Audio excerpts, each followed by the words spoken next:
లేకపోతే మిగిలిన ఎవరైతే ఉన్నారో R&B కానీ అందరూ కూడా సహకరించారు. ఇంకో పక్క మీరు ఆలోచిస్తే ప్రజాప్రతినిధులు, అధికార యంత్రాంగం, ప్రజలు కూడా సహకరించారు. ఒక్క మాటలో చెప్పాలంటే ఇది ఒక పైలట్ ప్రాజెక్టు. ఇక్కడ ఎమ్మెల్యే ఉన్నారు, ఎంపీ ఉన్నారు. వాళ్ళిద్దరికీ నేను ఒకటే కోరాను, ఇక్కడ ఉండే రైతులకు నష్టం లేదు, పట్టసీల ద్వారా ఈ పైపులు వేసుకోవాలి, రైతులను మెప్పించండి, వారికి కూడా ఉదారంగా నష్టపరిహారం ఇద్దాం. ఆ పని మీరు చేయమంటే వారు కూడా బ్రహ్మాండంగా చేసి ఈ పని పూర్తి చేశారంటే ఎమ్మెల్యేని, ఎంపీని కూడా మనస్ఫూర్తిగా అభినందిస్తున్నానని చెప్పి కూడా నేను మీకు తెలియజేస్తున్నాను. ఒక మంచి సంకల్పం, ఉద్దేశాలు మంచి ఉద్దేశాలు ఉండొచ్చు, కానీ పని చేసేటప్పుడు అందరూ సహకరిస్తే తప్ప ఆ పని సాధ్యం కాదు. అలాంటి ప్రయత్నమే ఇక్కడ జరిగింది. ఒక మంచి సంకల్పానికి అందరూ సహకరించారు. ఇక్కడ కాంట్రాక్టర్ కూడా చాలా బాగా మెగా కన్స్ట్రక్షన్ బాగా పనిచేశారు, రాత్రింబగళ్ళు పనిచేశారు. వారిని కూడా అభినందించాల్సిన అవసరం ఉంది. అయితే నేను ఇప్పుడే అభినందించను. నాకు పని పూర్తయి 24 పంపులున్నాయి, 12 పైప్ లైన్లు ఉన్నాయి.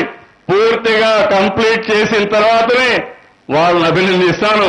అంతవరకు నా అభినందనలు కొంతవరకే ఉంటాయి, కొంతవరకు రిజర్వ్ చేసుకుంటున్నానని చెప్పి కూడా నేను మీకు తెలియజేస్తున్నాను. నా ఆలోచన ఒకటి, ఒక పని అనుకుంటే ఆ పని అయిపోవాలి. ఆ పని అయిపోవాలంటే ప్రపంచంలో అందరూ మెచ్చుకునే విధంగా, ఎక్కడ జరగని విధంగా మనం చేయాల్సిన అవసరం ఉంది. ఆ ప్రయత్నమే ఇక్కడ చేశాం. రాత్రింబగళ్ళు పనిచేశాం. ఎవరికి తగిన విధంగా వాళ్ళ నాయకత్వాన్ని ఇచ్చారు. దీనివల్ల మనకు చాలా వరకు ఉపయోగపడింది. ఈరోజు ఈ ప్రాజెక్టే కాదు, నేను ఒకటే మీ అందరికీ హామీ ఇస్తున్నాను, పోలవరం పూర్తి కావాలి, ఈస్ట్ గోదావరి, వెస్ట్ గోదావరి జిల్లాలు సస్యశ్యామలం కావాలి. ఎప్పుడు కూడా సమస్య లేకుండా 2 పంటలు కాదు, అవసరమైతే 3వ పంటకు కూడా నీళ్లు ఇవ్వడానికి ఈ ప్రభుత్వం సిద్ధంగా ఉన్నాం, రైతులు ముందుకు రాగలిగితే. అదే మరిగా ఈ నీళ్లు కృష్ణాకు తీసుకుపోవాలి, కృష్ణాను అనుసంధానం చేయాలి. ఈ 2 నదుల అనుసంధానం భారతదేశ చరిత్రలో ఇదే మొదటిసారి మీరు గుర్తుపెట్టుకోవాలి. ఎన్నో ప్రభుత్వాలు వచ్చాయి, ఎన్నో ప్రభుత్వాలున్నాయి. ఆనాటి ప్రధానమంత్రి వాజ్పేయి గారు నదుల అనుసంధానం గురించి మాట్లాడారు. నేను కూడా ఆ రోజు వారికి చెప్పాం. అలాంటిది ఆ కళ ఈ రోజు నిజం చేసిన ఘనత ఈ రాష్ట్ర ప్రభుత్వానికి దక్కింది. నదుల అనుసంధానం కళగా మిగిలిపోతుందనుకున్న సందర్భంలో అది నిజమైందని చెప్పి కూడా నేను మీకు తెలియజేసుకుంటున్నాను. ఇది జరిగిన తర్వాత మీరు ఒక్కసారి ఆలోచిస్తే హంద్రీ నీవా పూర్తి చేస్తే రాయలసీమలో అనంతపూర్, చిత్తూరు జిల్లాకు నీళ్లు వస్తాయి. 1000 అడుగుల నుంచి 500 అడుగులు పడిపోయింది. నీరు లేవు, తాగడానికి నీళ్లు లేవు. చూస్తే 5-6 వేల గ్రామాలకి రవాణా ద్వారా నీళ్లు తెప్పి ఇచ్చే పరిస్థితి వచ్చింది. కొన్ని గ్రామాలకు, కొన్ని టౌన్లకైతే వారానికి 10 రోజులకు ఒకసారి నీళ్లు ఇచ్చే పరిస్థితి వచ్చింది. ఇది చాలా బాధాకరం. అందుకనే ఆ సమస్య అక్కడ పరిష్కారం అవుతుంది. గాలేరు నగిరి పూర్తి చేసి అనంతపూర్కి కడప కానీ, ఇంకో పక్క కర్నూలు కానీ, మళ్లీ చిత్తూరుకు నీళ్లు వచ్చే పరిస్థితి వస్తుంది.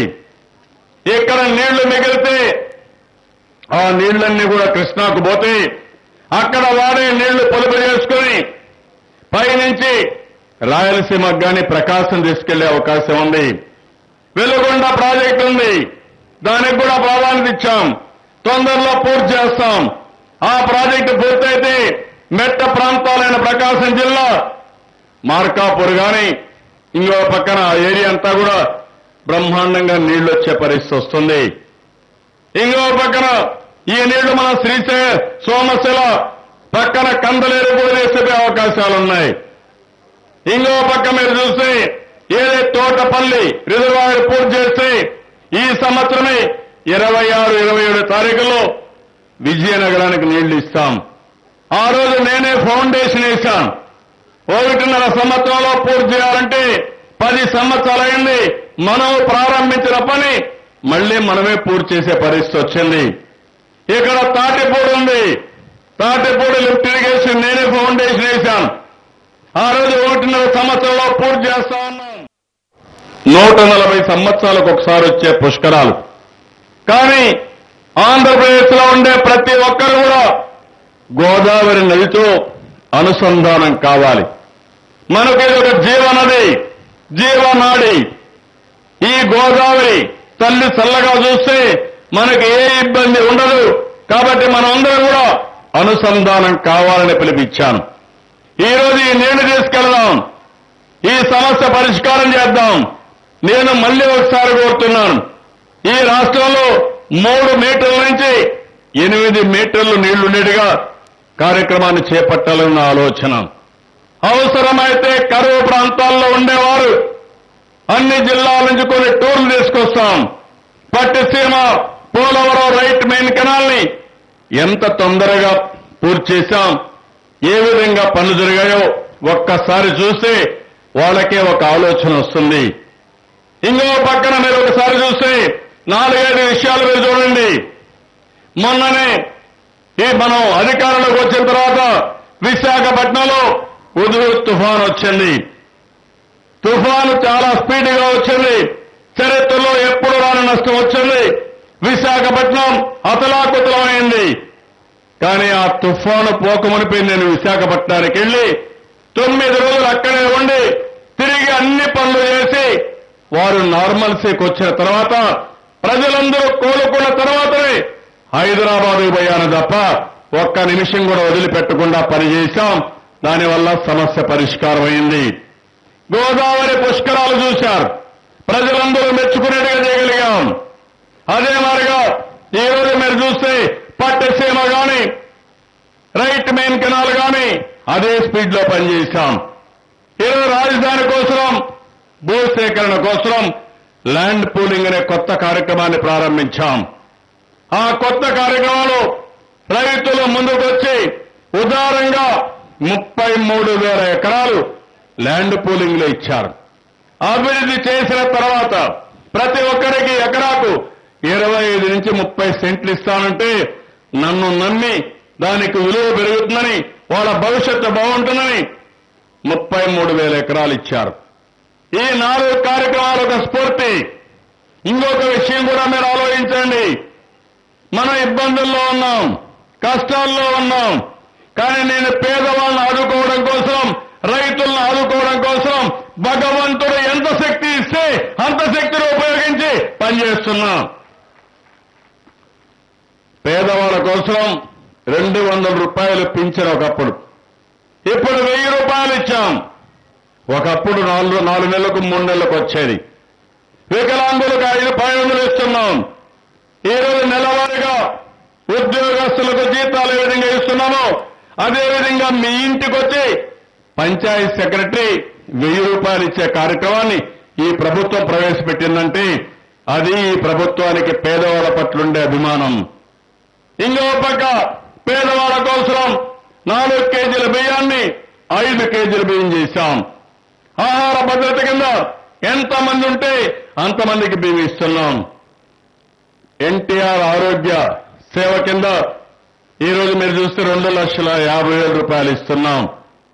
ఇంకో పక్కన బీసీలకు, ఎస్సీలకు, ఎస్టీలకు, మైనారిటీలకు, కాపులకి ప్రత్యేకంగా డబ్బులు పెట్టాం. వారి సంక్షేమం కోసం ముందుకు పోతున్నాం. ఇదే కాకుండా రైతులకు మీరు ఒక్కసారి ఆలోచిస్తే 25,000 కోట్ల రూపాయలు రుణ విముక్తి చేశాం. భారతదేశ చరిత్రలో ఏ ప్రభుత్వం చేయని విధంగా ఈ రోజు రైతులను ఆదుకున్న ఏకైక ప్రభుత్వం ఈ ప్రభుత్వం అని చెప్పి కూడా నేను మీకు తెలియజేస్తున్నా. నేను అడుగుతున్న సవాలు విసురుతున్న ప్రతిపక్షాలకి, ఎప్పుడైనా సరే మీరు విన్నారా? ఏ ప్రభుత్వం చేయగలిగారా? అప్పుల్లో ఉండి అప్పులు చేసి అవసరమైతే భవిష్యత్తులో మళ్ళా సంపాదించి వడ్డీతో మీకు కడతానని వడ్డీతో సహా అసలు కూడా కట్టే బాధ్యత నేను తీసుకున్నానంటే అది రైతుల పట్ల ఈ ప్రభుత్వానికి ఉండే అభిమానం. ఇంకో పక్క డాక్రా సంఘాలు, వారిని కూడా ఆదుకోవాలని ఈ రోజు మీరు చూస్తే మీ అందరికీ పెట్టుబడి నిధి కింద 10,000 కోట్ల రూపాయలు ఇచ్చాం. వడ్డీ కూడా మాఫీ చేసి ఆ వడ్డీ మీకు ఇచ్చిన ఘనత తెలుగుదేశం ప్రభుత్వాన్ని. ఇలాంటి కార్యక్రమాలు ఒక సంవత్సరంలో చేశాం. ఒక దృఢ సంకల్పంతో ముందుకు పోయాం. టెక్నాలజీ ఉపయోగించుకున్నాం. నేను ఈ సందర్భంగా ఒకటే మిమ్మల్ని కోరుతున్నా, మీరు సహకరించండి, నిండు మనసుతో ఆశీర్వదించండి. ఈ ఆగస్టు 15న ప్రతి ఒక్కరు కూడా ఆలోచించుకోవాల్సిన అవసరం ఉంది. అందరూ సహకరిస్తే కరువు రహిత రాష్ట్రంగా చేసుకుందాం. మనందరం కానీ కలిసి పనిచేస్తే ఈ రాష్ట్రంలో పేదరికం లేని రాష్ట్రంగా మనం నిర్మాణం చేసుకునే అవకాశం వస్తుంది. అందుకని నేను పట్టుబట్టి ఆగస్టు 15న పట్టిసీమ ప్రాజెక్టుని జాతికి అంకితం చేస్తున్నాను. అందుకే ఈ రోజు నా జీవితంలో చాలా ఆనందంగా ఉంది. చరిత్రలో మిగిలిపోయే పని 2 నదులను అనుసంధానం చేసిన ఘనత ఈ ప్రభుత్వానికి దక్కిందని మరొక్కసారి మీ అందరికీ హామీ ఇస్తున్నా. ఎన్నో సంవత్సరాలుగా 2 నదులు ఉన్నాయి. గోదావరి పక్క పోతా ఉంది, రాజమండ్రి తర్వాత సముద్రంలోకి పోతా ఉంది, ఇంకో పక్క కృష్ణా నది విజయవాడ తర్వాత అవనిగడ్డ దగ్గర సముద్రంలో కలుస్తా ఉంది. ఇంతవరకు చేయలేని పని, అది కూడా నేను ఆలోచించాను. రైట్ మెయిన్ కెనాల్ ఉంది, 2250 కోట్ల రూపాయలు మొత్తం ఖర్చు అవుతుంది. ఇప్పటికే 1800 కోట్లు ఖర్చు పెట్టాం. ఆ కాలం ఉపయోగించుకుని పట్టిసీమ 1100-1200 కోట్లు ఖర్చు పెడితే ఈ 2 గాను ఉపయోగించుకుంటే 2 నదుల అనుసంధానం జరుగుతుంది. అందులో కూడా టైం ముఖ్యం, సమయం ముఖ్యం. రేపు జూన్ జూలైలో వస్తే లాభం లేదు. ఈ సంవత్సరం ఆగస్టు సెప్టెంబర్లో వస్తే ఒక 70-80 టీఎంసీలు ఎన్ని వీలైతే అన్ని తీసుకుపోగలిగితే ఆ నీటికి విలువ ఎక్కువ. అవసరం ఉన్నప్పుడు నీళ్లు తీసుకుపోగలిగితే, అవసరం ఉన్న వారికి దప్పిక తీర్చగలిగితే, ఎండిపోయే పంటలు కాపాడగలిగితే దాని ప్రాముఖ్యత ప్రాధాన్యత ఎనలేనిదని చెప్పి కూడా నేను మీకు తెలియజేసుకుంటున్నాను. ఆ ఉద్దేశంతోనే మనం ఈ కార్యక్రమం చేశాం. నేను చాలా గర్వపడుతున్నాను. మీ ఉదార మనస్తత్వం చూసిన తర్వాత నాకెంతో ఆనందంగా ఉంది. మామూలుగా అపోజిషన్ పార్టీలు చెప్పిన మాటలు మీరు నమ్మితే నీళ్లు రావని భయపడాలి. కానీ నా మీద ఉండే నమ్మకంతో కాదు, మాకు అన్యాయం జరగదు, కరువులో ఉండే రాయలసీమను ఆదుకుంటామని ముందుకొచ్చిన మీ ఉదారత్వాన్ని మనస్ఫూర్తిగా అభినందిస్తున్నానని చెప్పి తెలియజేసుకుంటూ ఇంకొక విషయం కూడా చెప్తున్నాం. ఇంత మనపై మాణిక్యాలరావు గారు, సుజాత గారు చాలా విషయాలు చెప్పారు. మాగంటి బాబు గారు వాళ్ళందరూ నాకు ఏ అవకాశం వచ్చినా ఆ అవకాశాన్ని పూర్తిగా ఈ వెస్ట్ గోదావరి జిల్లా అభివృద్ధి కోసం పూర్తిగా సహకరిస్తానని మరొక్కసారి హామీ ఇస్తున్నాం. మీ సమస్యలు పరిష్కారం చేయడమే కాదు, అభివృద్ధి కార్యక్రమాలే కాదు, సంక్షేమ కార్యక్రమాలే కాదు, ఇండస్ట్రీ తేవడం, ఈ జిల్లా అభివృద్ధి కోసం అన్ని విధాల ప్రయత్నం చేస్తానని చెప్పి మరొక్కసారి తెలియజేసుకుంటూ ఈరోజు మళ్లీ రాష్ట్ర ప్రజలందరికీ విజ్ఞప్తి చేస్తున్నాం. భారతదేశంలో ఒక చరిత్ర సృష్టించిన రోజు మన రాష్ట్రంలో ఇది సువర్ణాక్షరాలతో లెక్కించదగ్గ రోజు ఈ ఆగస్టు 15. ఆగస్టు 15 2015 జీవితాంతం చరిత్రలో ఉంటుంది. అలాంటి చరిత్రాత్మక రోజున ఇక్కడ రావడం, మిమ్మల్ని కలవడం నా అదృష్టంగా నేను భావిస్తూ మరొక్కసారి ఈ కార్యక్రమానికి వచ్చిన మిమ్మల్ని అందరినీ పేరు పేరున మనస్ఫూర్తిగా అభినందిస్తూ ఇంకొక మాట మీకు ఒకటే చెప్తున్నాను, భవిష్యత్తులో కూడా ఇదే స్పీడ్లో మనం పోవాల్సిన అవసరం ఉంది. ఈ రోజు ఏ విధంగా అయితే ఇక్కడ కార్యక్రమాలు చేసుకున్నామో ఈ 4 కార్యక్రమాలు, హుద్హుద్ తుఫాను గాని, గోదావరి పుష్కరాలు గాని, పట్టిసీమ రైట్ మెయిన్ కెనాల్ గాని, రాజధాని నిర్మాణానికి